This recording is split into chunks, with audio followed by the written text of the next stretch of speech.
Hello दोस्तों, good morning. तो कैसे हैं आप लोग? आशा करते हैं कि आप लोग बहुत अच्छे होंगे। और जैसा कि इसके पहले हमने एक वीडियो आपको इसका पूरा थ्योरेटिकल हमने डाल दिया था, लेसन 6 का शहरीकरण एवं शहरी जीवन के इतिहास का। और आज हम लोग उसका क्वेश्चन का आंसर लेकर के आए हैं।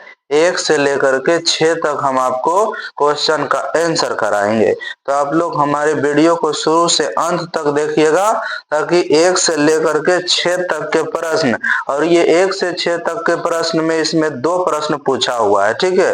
तो हो सकता है कि इस बार भी पूछने का चांस हो, तो इस बात को आप ध्यान दीजिएगा कि यहाँ नहीं कि वीडियो को हम शुरू से अंत तक देखें और इसे बारीकी से लिखने का प्रयास करें। जैसे कि लिखा हुआ पहला सवाल है कि किन 3 प्रक्रियाओं के द्वारा आधुनिक शहरों की स्थापना निर्णायक रूप से हुई।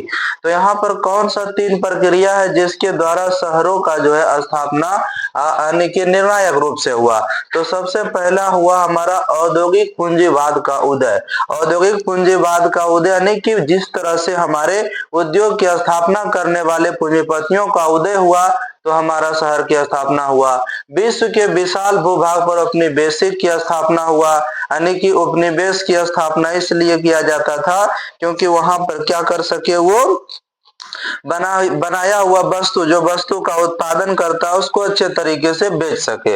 उसके बाद कह रहा है कि लोकतांत्रिक आदर्शों का विकास, वहां पर धीरे धीरे लोकतांत्रिक आदर्शों का विकास होते गया।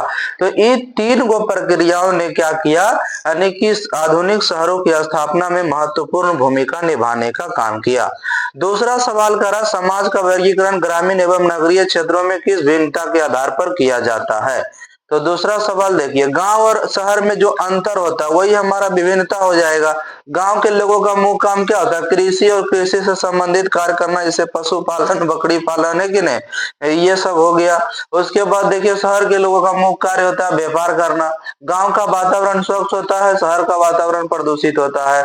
यहाँ शिक्षा, स्वास्थ्य इत्यादि का अभाव दिखने को मिलता है, जबकि शहर में जाएंगे तो वहां पर जो है शिक्षा, स्वास्थ्य इत्यादि की वहां पर आसानी से आपको सुविधा उपलब्ध हो जाती है, ठीक है। आप इसका एक स्क्रीनशॉट ले लीजिए।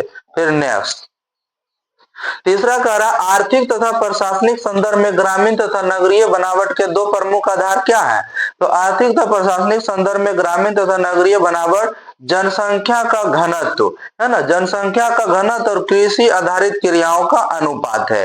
तो इस तरह से, यानी कि देखिए, जनसंख्या का घनत्व अगर देखा जाए तो शहर में कम होता है, ज्यादा होता है, और गांव में क्या होता है, कम होता है।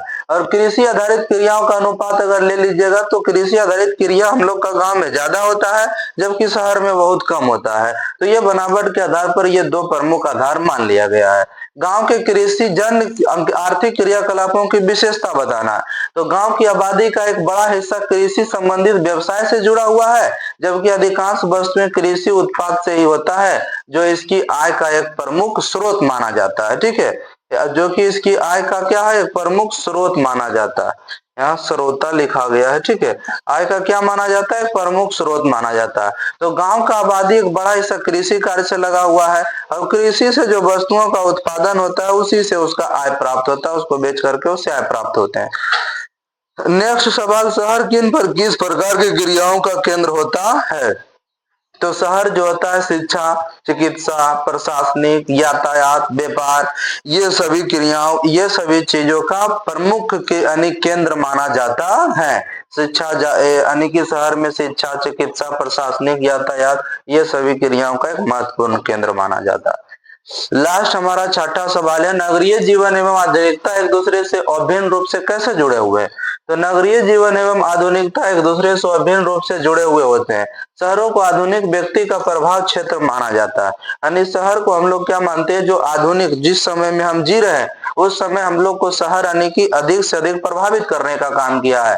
शहर व्यक्तियों के लिए आकर्षक स्थल होता है, यानी कि शहर की ओर जो है व्यक्ति आज के आधुनिक युग में शहर की ओर व्यक्ति ज्यादा अग्रसर हो रहे हैं, इसलिए शहर व्यक्तियों के लिए आकर्षक स्थल होता है।